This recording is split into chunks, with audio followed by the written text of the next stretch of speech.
সবাইকে আবারও আমাদের এই চ্যানেলের মধ্যে ওয়েলকাম। ফ্রেন্ডস, আজকে আমি তোমাদের জন্য ত্রিপুরা হাইকোর্ট গ্রুপ ডির যে এক্সাম হতে চলেছে আগামী 12ই জানুয়ারি 2025, তার জন্য আজকের এই ফার্স্ট হ্যাপি নিউ ইয়ারের মধ্যে ফার্স্ট ক্লাস নিয়ে আসলাম। যদি তোমাদের এই ক্লাসের ভালো রেসপন্স থাকে তাহলে আমরা আরও ক্লাস নিয়ে আসব, ঠিক আছে, যেগুলো তোমাদের এক্সামের পয়েন্ট অফ ভিউ থেকে খুবই গুরুত্বপূর্ণ হবে। ঠিক আছে, তো ভিডিওটি শুরু থেকে এন্ড পর্যন্ত কিন্তু নিশ্চয়ই দেখবে, এবং যদি ভালো লেগে থাকে তাহলে এই চ্যানেলের লিংক তোমাদের যে ফ্রেন্ড সার্কেল রয়েছে সেই ফ্রেন্ড সার্কেলের সাথে শেয়ার করে দেবে, যাতে সকলের কাছে এই ভিডিওটি পৌঁছে যায়। আর আরেকটি কথা ফ্রেন্ডস, এই যে ত্রিপুরা হাইকোর্ট গ্রুপ ডির এক্সামিনেশন হতে চলেছে, সেখানে কিন্তু মাত্র 13টি পোস্ট রয়েছে এবং ক্যান্ডিডেটস রয়েছে 10,200 প্লাস। ঠিক আছে, তো কম্পিটিশন লেভেলটা কতটুকু হাই হতে পারে তোমরা নিশ্চয়ই আইডিয়া করে নিতে পারছো। তো নিজেকে সেইভাবে প্রিপেয়ার করবে, নাহলে কিন্তু সেখানে এক্সামিনেশন দিয়ে এবং গিয়ে কোনো ফায়দা পড়বে না। ঠিক আছে, আর নিচে ডেসক্রিপশনে আমাদের টেলিগ্রাম গ্রুপ থাকবে, সেই টেলিগ্রাম গ্রুপ জয়েন করে নেবে। এই যে ক্লাসের পিডিএফটা তোমরা সেখানে পেয়ে যাবে ফ্রেন্ডস। সেকেন্ড হচ্ছে, তোমাদের যদি নোটসের প্রয়োজন পড়ে থাকে, তোমাদের ত্রিপুরা হাইকোর্ট হোক, জিআরবিডির যে সামনে এক্সামিনেশন হতে চলেছে বা অন্যান্য যে এক্সামিনেশনগুলো রয়েছে, তার যদি তোমাদের নোটসের প্রয়োজন পড়ে থাকে, তাহলে এই যে হোয়াটসঅ্যাপ নাম্বার রয়েছে সেই হোয়াটসঅ্যাপ নাম্বারে তোমরা কন্ট্যাক্ট করে একদম অল্প টাকার মাধ্যমে নোট কালেক্ট করবে। ওকে, যদি তোমাদের নোটসের প্রয়োজন পড়ে থাকে তাহলে, এবং শুধুমাত্র জেনুইনটা। কিছু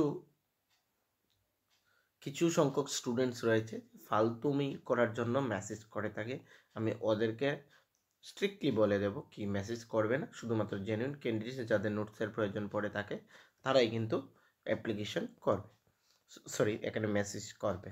ওকে, তো আজকের এখানে ফার্স্ট ক্লাস কি, আজকের যে এখানে ফার্স্ট ক্লাস সেটি হচ্ছে কাকে ভারতীয় সংবিধানের জনক বলা হয়। কাকে, সঠিক উত্তর নিচে আমি এখানে কিন্তু অপশন রাখিনি, ডাইরেক্টলি বলে দিয়েছি। তো সবগুলা করাবো না, এটার পিডিএফ আমি তোমাদেরকে টেলিগ্রাম গ্রুপে দিয়ে দেবো, সেখান থেকে তোমরা ইজিলি পড়ে নিতে পারো। ঠিক আছে, কাকে ভারতীয় সংবিধানের জনক বলা হয় এটা সকলেই জানো, ডক্টর বি.আর. আম্বেদকরকে। গণপরিষদের তৃতীয় অধিবেশন কবে অনুষ্ঠিত হয়, সেটি 1947 খ্রিস্টাব্দের 28শে এপ্রিল। গণপরিষদের চতুর্থ অধিবেশন কবে অনুষ্ঠিত হয়, 1947 খ্রিস্টাব্দের 14ই জুলাই। ভারতীয় সংবিধানের ব্যাখ্যাকর্তা কাকে বলা হয়, সুপ্রিম কোর্টকে বলা হয়। ঠিক আছে, ভারতীয় সংবিধানের ব্যাখ্যাকর্তা কাকে বলা হয়, সুপ্রিম কোর্টকে বলা হয়। তারপর আমরা ভারতীয় সংবিধান কোন সংস্থা কর্তৃক রচিত হয়েছিল, গণপরিষদ। ঠিক আছে, ভারতীয় গণপরিষদের প্রথম সভাপতি কে ছিলেন, ডক্টর রাজেন্দ্র প্রসাদ ছিলেন ভারতীয় গণপরিষদের প্রথম সভাপতি। ওকে ফ্রেন্ডস, এখানে 50টি কোয়েশ্চেন রয়েছে, এই 50টি কিন্তু আমি তোমাদের সঙ্গে এখানে ডিসকাস করবো না। ওকে, আমি কিছু ডিসকাস করে বাকিগুলো তোমাদের এখানে দিয়ে দেব টেলিগ্রাম গ্রুপে, যেখান থেকে তোমরা এটা পুরোটা ক্লাস সেখান থেকে দেখে একবার রিড আউট করে নেবে। তারপর এখানে ভারতীয় সংবিধান কার দ্বারা গৃহীত হয়, গণপরিষদ দ্বারা গৃহীত হয়। ওকে, গণপরিষদে কতজন কংগ্রেসের সভাপতি ছিলেন, 208 জন গণপরিষদে কংগ্রেসের শুধুমাত্র সভাপতি ছিলেন। ঠিক আছে, গণপরিষদের কতজন মুসলিম লীগের সদস্য ছিলেন, 70 জন ছিলেন মুসলিম লীগের সদস্য। ভারতীয় গণপরিষদের নির্বাচিত সদস্য সংখ্যা কত ছিল, 296 ছিল তোমাদের গণপরিষদের নির্বাচিত সদস্য সংখ্যা। গণপরিষদের অস্থায়ী সভাপতি কে ছিলেন, সচিনানন্দ সিনহা। ঠিক আছে, ভারতীয় সংবিধান স্বাধীন ভারতের প্রথম রাষ্ট্রপতি কে ছিলেন, ডক্টর রাজেন্দ্র প্রসাদ ছিলেন স্বাধীন ভারতের প্রথম রাষ্ট্রপতি। ভারতীয় সংবিধানের উদ্দেশ্যমুখ্য সংক্রান্ত প্রস্তাব কে উত্থাপন করেছিলেন? জওহরলাল নেহেরু। ঠিক আছে। স্বাধীন ভারতের প্রথম গভর্নর জেনারেল কে ছিলেন?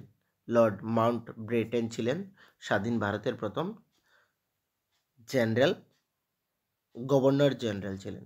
ওকে।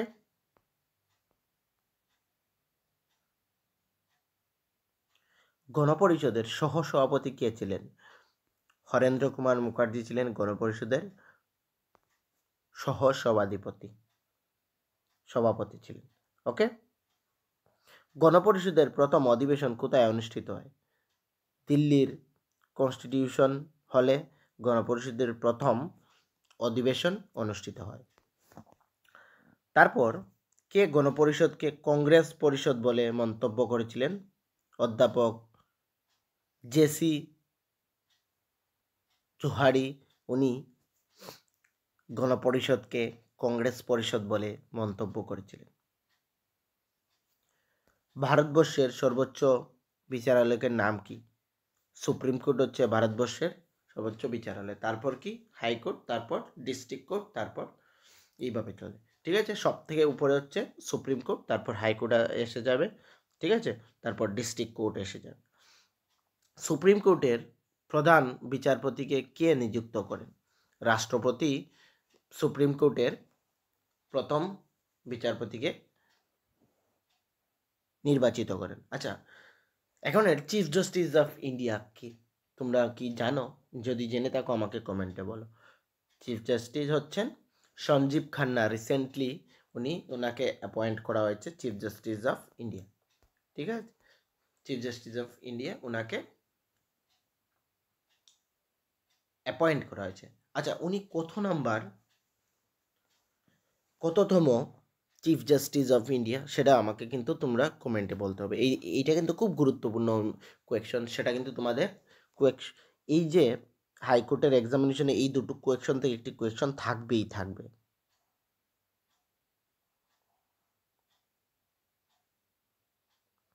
হাইকোর্টের বিচারপতি ও প্রধান বিচারপতিদের কে নিয়োগ করেন?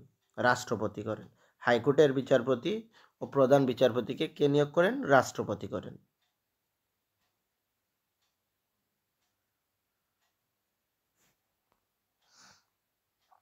তারপর পরিষদের ছিল কংগ্রেস এবং কংগ্রেস ছিল ভারত।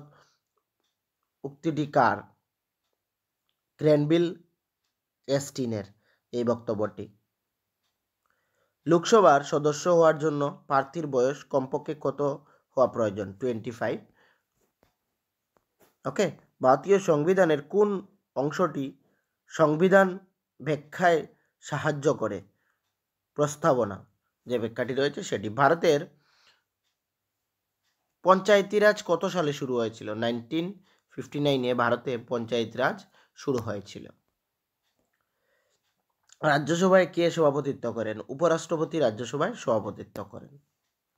ভারতীয় সংবিধানের স্বাধীন ভারতের প্রথম প্রধানমন্ত্রী কে ছিলেন? জওহরলাল নেহেরু। আগেই বলেছিলাম আমি। ঠিক আছে। তারপর পঞ্চায়েত ব্যবস্থার সর্বোচ্চ স্তর কোনটি? জেলা পরিষদ হচ্ছে পঞ্চায়েত ব্যবস্থার সর্বোচ্চ স্তর। কোনটি? জেলা পরিষদ। ভারতের গণপরিষদ গঠিত হয় কত সালে? 1946 ভারতে গণপরিষদ গঠিত হয়। ভারতের মুখ্য নির্বাচন কমিশনারের কার্যকাল মেয়াদ কত বছর? 5 বছর থাকে।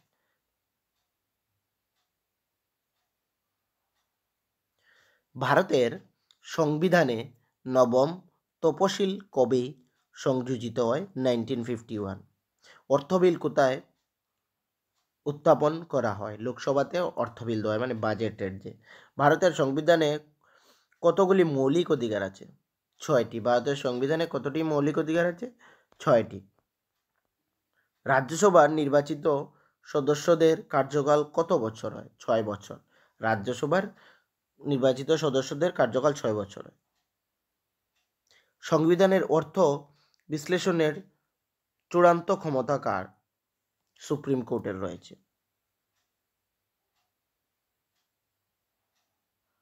ভারতীয় সংবিধান সংশোধন পদ্ধতিকে কয়টি ভাগে ভাগ করা যায়? 3টি ভাগে ভাগ করা যায়। ভারতের কেন্দ্রীয় মন্ত্রিসভার সদস্য কার দ্বারা নিযুক্ত হন? রাষ্ট্রপতির দ্বারা ভারতের কেন্দ্রীয় মন্ত্রিসভার সদস্য নিযুক্ত হন।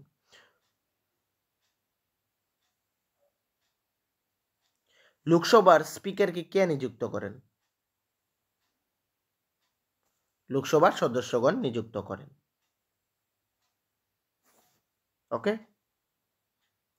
তো সবগুলা কোয়েশ্চন ফ্রেন্ডস আমি এখানে ডিসকাশন করলাম না, তোমরা বাকিগুলা পিডিএফ নোট নিয়ে নেবে, ঠিক আছে? আর এই বেঙ্গলি বলতে কিছু যদি অসুবিধা হয়ে থাকে, এখানে পুরোটা আমি বেঙ্গলিতে নিয়ে এসেছিলাম, তাহলে কিন্তু অ্যাডভান্স তোমাদের সরি বলে দিয়েছি, ঠিক আছে? এবং এই ভিডিওর রেসপন্স থেকে আমরা আরও তোমাদের জন্য খুব গুরুত্বপূর্ণ ক্লাস নিয়ে আসব, আরও বিভিন্ন গুরুত্বপূর্ণ ক্লাস নিয়ে আসবো যেগুলো তোমাদের এক্সামের মধ্যে খুবই হেল্প হবে। তো এই ভিডিওকে তোমরা তোমাদের ফ্রেন্ড সার্কেল এবং যে সোশ্যাল মিডিয়া রয়েছে সেখানে শেয়ার করে দেবে, যাতে সকলের কাছে পৌঁছে যায়। মিনিমাম আমি এখানে যদি 1000 ভিউজ আসে, লাস্ট 2 ডেজে বলছি, আসে, তাহলে কিন্তু আমি নেক্সট ক্লাস নিয়ে আসবো, না হলে এই হাইকোর্টের জন্য ক্লাস নিয়ে আসবো না। ওকে, তো যারা ফার্স্ট টাইম এই চ্যানেলের মধ্যে আসছো, তোমরা কিন্তু চ্যানেলকে সাবস্ক্রাইব করতে ভুলবে না যদি ক্লাস ভালো লেগে থাকে, এবং নোটসের জন্য আমাদের এই হোয়াটসঅ্যাপ নাম্বারে কন্ট্যাক্ট করে নোটস কালেক্ট করে নিতে পারবে একদম অল্প টাকার মাধ্যমে। ওকে, তো সবাইকে থ্যাংক ইউ।